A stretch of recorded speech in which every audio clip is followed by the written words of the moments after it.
Hello, everybody watching us on KTV2, and welcome to another episode of the Untold, where we learn the stories and the hidden truth about people here in Kuwait.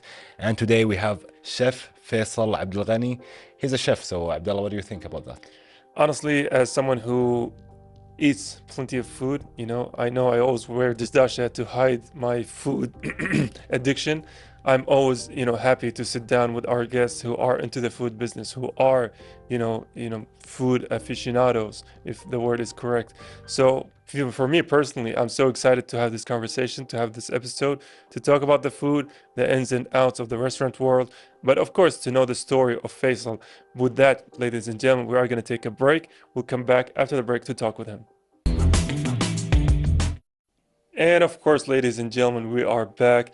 I do want to welcome you for joining us again after the break, but most importantly, Faisal Abdulghani, thank you for being our guest here tonight on The Untold. Thanks for having me. Thank you for being with us today. Let's start with the beginning. Okay. Do you have any fond memories or food or cooking that stayed with you since you were a child? I think something that was very interesting about my upbringing, that I was mostly raised by my grandparents. I unfortunately lost my dad very young, so I was very privileged to have all my grandparents and my great-grandparents. So a lot of my memories around food was how they how they perceived food, and I was very lucky enough to see like how they acquire ingredients and how they eat seasonally and very traditionally. Of the thought of like only eat something that's local, only eat something that's fresh, never try to freeze things. They're the kind of people that never went out to eat. They always wanted to make something at home, and I think that influenced a lot my upbringing and how I perceive food. I'm sorry for your loss, and Yeah. thanks for sharing that. Yeah. I think it's a blessing that you had, maybe like you said, your family with you also that teach you how to cook. I think learning from the elderly in the family always has a blessing and an authenticity to it. It is, honestly, and as someone who comes from a family of great cooks, I can always, relate to the cherishable moment that you feel with tasting that food, especially then if you can go on to recreate it and, respread that whole magic. Now, when it comes to your eating habits, for me personally, I eat the same food I used to eat 30 years ago, even from the same restaurant, one of the most known restaurants with the red label that Yeah. gives you a delicious fried chicken. Yeah. So I'm not a very, I would say, diverse in my fooding. I'm very picky. Would you say you're a picky fooder or an eater? I was picky in another way. For instance, I was so privileged with like fresh cooking, even like fresh meat, for instance. Like I come from a home where you don't go to the store to buy meat. You have to see the sheep slaughter in front of you. And there are certain things you do, like the first day when you first, slaughter the sheep, you have the liver. You make use of every single part of the meat. And then like when it comes to seafood, we don't just go for like what's premium, like the zbeidi or hamur, like whatever's in season, even if it's bony, there was no excuses. You had to eat that. So especially when I traveled as a kid, I would struggle with a lot of commercial food because I was so privileged with that quality of food growing up. I like that mindset that nothing goes to waste. Everything is edible and you can eat it, and it could actually taste amazing. So, Faisal, can you tell me when did cooking actually start being not as a hobby, but as something you do professionally? I think it was mostly when I moved to the US, when I started studying there. I was very involved in student government, and a part of that was to work with international students. So I used to host Friday night dinners for all different types of international students. So weekly, I was making cuisines from all around the world with students from there. And it was a whole event where any international student would come over and would have a home cooked meal, and it really, that's what sparked it. Like I was doing a lot of the theory, doing human nutrition and food science, but the learning all these different techniques from around the world from people that have left home just like me, have moved all the way across the world, and sometimes they brought their own ingredients with them, some techniques or even cooking appliances that I think the theoretical part in university we didn't teach you, and that really sparked that want to learn more. The passion, you could say. Yeah. I think it's amazing to cook for people that you actually you know already, because when you already cook for someone that you know closely, they will let you know your cooking was good, or they won't lie to you, Yeah. let's say. Yeah. Yeah, and I think, the closest, I would say, feeling of happiness you can feel is when you cook something and you see the reactions of people, especially after they like it. The feeling is unrivaled. Yeah. Now, when it comes to your background, you are a certified licensed dietitian. Yeah. I want to ask you about, how has your background in health and in nutrition, everything affected your cooking and your approach to food? I think what I've noticed a lot is that more and more when we get more globalized, a lot of cuisines are becoming more westernized, and being able to like differentiate between like what is actually healthy and what is not, and how to read labels and how to educate the ones around me that, okay, we can still enjoy those more globalized foods, but we need to like really not glorify, but I want to say in what's the right word? Our own home cuisines and traditions need to be more highlighted, I think. And trying to tweak home traditional recipes to make it work for us, and I think in the long run would be more useful for us because most ingredients are local. While globalized foods, we have to work with like import, export. You have to make sure that the network is always strong for you to be able to get those ingredients. And I've noticed this like a lot of restaurants can't sometimes stay consistent with premium cuts of meat or premium ingredients because of that disruptions. So if we really focus on what's local and what we know, what we grew up with, I think we can elevate our cuisine and make it work for all the kind of health benefits that we want. The more local you eat, the more seasonal you eat, I think it's more built to I'll say like our bodies, because this is where we're from. We're more genetically I would say compatible with the foods that grows around us rather than getting an ingredient that comes from Japan or like let's say from another different continent. As delicious as it is, as wonderful it is to follow trends, when you eat something that's local, I think just being grown in your own environment has more benefits towards you. I think that was well said, Faisal. For me, I think the best food is the home cooked food. For me, I don't care if it's healthy or unhealthy. Whatever Yeah. my mom cooks, I will eat regardless.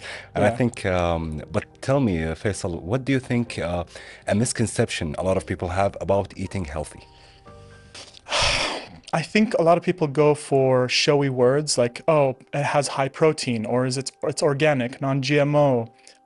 These things are just attention grabbing. They aren't always what is best for you. Like one primary example is like a lot of people, love supplements. A supplement that works for a specific race or a different kind of group of people might not be working for us. Not all the research is done to people like us. So just following trends with supplements or healthy eating, or I even see it a lot because I go to a local gym and I see with young people trying to get like taking all these types of supplements and protein needs. And I'm like, if you eat just home cooked meals or if you make home cooked meal work for you, I think in the long run it would be healthier for you. There's a lot of unnecessary advertising and supplement use that honestly, especially for a lot of young people, is not necessary for their health outcomes or even like their physical goals that they have. It is. And I think one of the main, complaints I've heard, because I studied outside abroad, I studied in the United States, and a lot of students, who were or wanted to cook, it's always the same complaint why they stop cooking or don't cook, because so many recipes you find online has like 3-4 hours of prep time, 4 hours of cook time, and then the cleaning up process, so many ingredients. There's a very lack of, I would say, simple recipes, and I think that barrier makes a lot of people not wanting to go into cooking that more. I'm just going on a very long rant. Yeah. So let's get it back to your perspective, especially about when it comes to these skills you think were very important when it comes to cooking, when it comes to food, when it comes to the diet in general. Yeah. I think something that caused the symptoms that, from what I'm aware of, that I grew up with home economics in school, and now that's not a priority anymore. That is one of the main drivers that taught a lot of young children how to learn basic skills, culinary skills. And I think everything can be simplified. You don't have to always make the 3-4 hour recipes. There's always iterations that you can make of traditional foods, just that is faster way that would work for you. And I think just providing resources, and then think there's like a lot of resources now out there. Lots of people are making content about how to make traditional cooking much simpler, much easier to prepare, especially for people that study abroad. There's so many resources online. That's amazing, and I think Abdullah is correct. I haven't experienced living alone abroad, but I think it would be inconvenient for an inexperienced person to cook for themselves, especially like you said, some recipes takes a long time, and it could turn bad if the person. So Faisal, can you tell us or teach us cooking techniques or a skill that makes things easier for people like that? I mean, we don't have a kitchen right now. I know. Maybe like an idea. And what do you mean by that? Like, what the specific techniques? Like a cooking technique that always come in handy even during homecoming. I mean, it's just time management, I think, more than the techniques. If you dedicate time and you know how to, if you prepare in advance, I think you'll be more successful. Or I think one thing that always helped me was prepping ingredients, and then during the day, just having everything chopped, ready, makes everything very easy to make a recipe rather than starting from scratch when it comes to making meals. For instance, like going after grocery shopping, organizing things based on what order you're going to make it during the week will simplify how you make your food. So it makes things simple just by organizing everything and organizing your time also, like yeah, like pre-chopping everything, pre-washing everything, making sure that you know that, for instance, if Sunday I need onions or garlic, I'll pre-peel and chop it, so the next day I don't have to take the time to prepare those things. I can just add it to the pan and start, come home and start right immediately. So whoever watching us in the same situation as you, Abdullah, studying abroad or something, maybe they can use that for themselves. It is, and honestly, this is not that far from what I used to do. And honestly, if anyone's watching, studying abroad, prepping in advance is one of the most safest bets you can take when it comes to cooking. Because when I was doing my grocery shopping, I would take the chicken, put all of my, ingredients, all of my, seasonings, cut it into pieces, and put it in plastic bags. And then, every day, the night before, I would just take it and put it in the fridge. So then the next day, just cook it in 5 minutes. And, if you prep it in advance, cooking is a very manageable process. Yeah. It's just that there's such an overwhelm of information. A lot of people feel like, oh, I got to do this, I got to do this. It's better to just take some takeaway. Yeah. Yeah. Now, I do want to ask you about something, when it comes to the skills that you found were really difficult to master in terms of cooking. What would you say that those were? I think for me, the biggest struggle I had was, so the hospital that I worked for in the US was rehabilitation, physical rehabilitation. And I used to work very closely with something called SLP, speech language pathologist, and taking very complex meals and trying to make it edible for people that can't swallow or need a specific texture, and still making it edible, because you can just take any meal and make it mush, but if you can make sure that it still is elevated to where the person that's going through that health issue can still find it appetizing, because more often than not, people really rely on IV when people can't eat really well. And it was very important for me to make sure that people in those situations that can't swallow, that can't eat, that have swallowing issues, could have 3 meals that was appetizing, that was delicious, and still had something that sparked in them that, okay, I'm still having my meal. It gives them a bit of dignity after, especially if they've gone through, like, let's say a traumatic event or an accident, and that's why they're in that situation, and they're itching to go home. You want to make their stay as comfortable as possible. I think it's very easy to say, the hardest techniques were maybe like French or specific styles, but I think going for someone that might be dying or might be not well, and still giving them that appetizing meal was very important to me, and it was one of the hardest things to improve upon, because there's no outlines on how to do it and how to make their favorite meal appetizing in a mush format, basically. It's amazing, and I think it truly is. You can't figure out everybody's taste. You got to do your cooking, and they will judge that based. And I hope one day we actually can also taste your cooking, maybe here on the show. But we still have more questions for you, Faisal, Sure. but after this break. And welcome back, dear viewers, to the Untold. We are still with Faisal Abdulghani, a chef and a dietitian. Yeah. Faisal, we were talking about French cooking before the break. Can you tell us, do French techniques, as we say, still play a central role in cooking, in professional cooking, or does or have international cuisines and other techniques have been receiving more attentions lately? I think I was privileged enough to, because I got my education in the US, it is very diverse there. French techniques are still always pertinent. A lot of the basics are still named after French techniques, but I think with globalization, there's this thirst and hunger for more. And I think things that were undervalued from I hate to say this term, but the global South, those techniques are being shined more and highlighted more, I would say. And also, when it comes to different cuisines, do you have a favorite cuisine, a favorite place or favorite continent you'd like to taste food more? I think there's a top three. I can't say a favorite. Top tier for me is, I think, Indian cuisine. It's so diverse. I don't think you can lump it into just saying the word Indian. There's so many differences between north, south, east, west, and different regions of India. But I would also say Mexican cuisine, and I think we don't fully have authentic Mexican cuisine here. We have like Tex-Mex, which is not the same versions as what you would have in Mexico. I never actually tried an authentic, real Mexican food before. I always try the food here, which is, like you said, is not 100% authentic. But talking about authentic, do you think the idea of authentic cuisine need to be preserved as authentic cuisine, or do you believe more in open to experiment and fusions? I think I'll play devil's advocate. I think both are important. I think there's a lot of skills and different recipes that need to be preserved, but we need to be open to preservation and fusion, because I always say this: music, food, and culture are things that can't be static. You can't just say, this is mine and you can't have it, or this is, I own this and you have no right to experiment with this.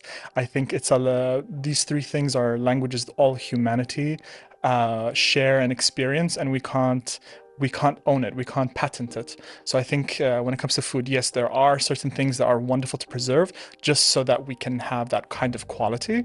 But I think fusion and experimenting is how we grow and how we advance. Yes. Couldn't agree more. It is, yeah. And honestly, we're seeing a lot of restaurants here in Kuwait open these fusion restaurants where there's Kuwaiti dishes, traditional Kuwaiti dishes influenced by, Western dishes or by Asian dishes. And the outcome is always delicious, right? Yeah. So fusion, you can never go wrong. I do want to ask you about something because you're also an avid traveler. Yeah. So I want to ask you, how do you experience, new locations, the food, the people, the culture? How do you approach it? I think I actually plan my trips around food, but I don't force, especially if I'm with people, I don't force it upon them. Whenever they get hangry or if they're wanting to eat, I'm like, okay, I have these options. I try to eat as much local or mom and pop shops, as they would say, as possible, because I think that's what's authentic for people that live there. But I do sometimes mix it up as well and go for whatever is really highly rated, or if there's reviews online about something. So a mix of both is always the best way, like trying street food, trying something that's local that has no reviews. Sometimes the ones that have bad reviews are the good ones, because the food is great, the service is bad, and that's why they have bad ratings. I would agree that the most important thing is the food actually itself. It doesn't matter if the people who are serving it are maybe a bit unpolished. Unpolished, I would say. I was trying to search for a word.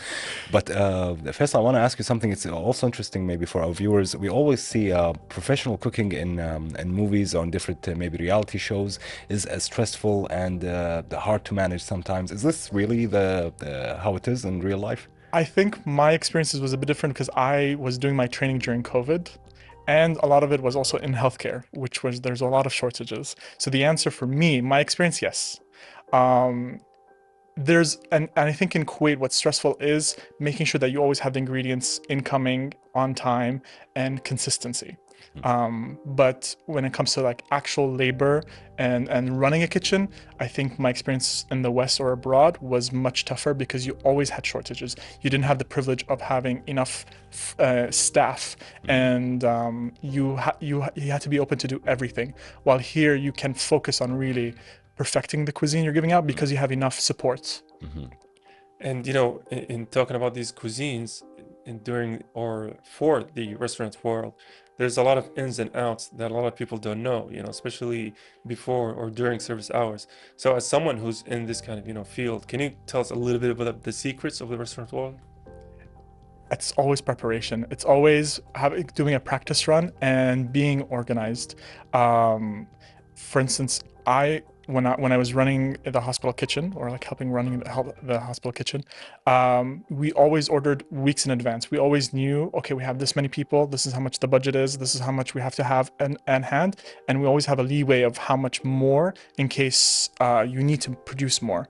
And I think it's the same thing here. Whenever you, like for instance, if you have an event, a pop-up, or if you're running a restaurant, you have to be flexible enough to be able to go with the flow, but always be prepared at the same time.